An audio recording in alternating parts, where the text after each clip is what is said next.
আর সকালটা একটু অন্যরকম। ঘুম ভাঙলো ভোর 5টায়। ঘুম ভাঙতেই প্রথমে এই মোছামুছির কাজগুলো শুরু করে দিলাম। কাজ করছি নিজের মতো করে। তবে আজকে মেঘটা যেমন ভারাক্রান্ত, আমার মনটাও হয়ে গেল ভারাক্রান্ত। কিছু কিছু কথা এসে বুকে বাঁধলো, খুব কষ্ট পেলাম।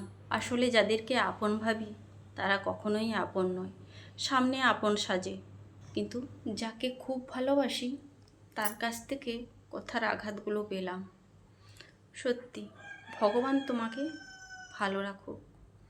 আঘাতগুলো আমার হয়েছে, আমি কষ্ট পাচ্ছি, কিন্তু তুমি যেন ভালো থাকো এই কামনা করি ভগবানের কাছে। যাই হোক, কাজ করতে করতে মনের আবেগে কী সব বলে ফেললাম কথাগুলো তোমাদের সামনে। তোমরা ভালো থেকো, সুস্থ থেকো। আজকের মতো আসি, টাটা। ভালো থেকো তুমিও।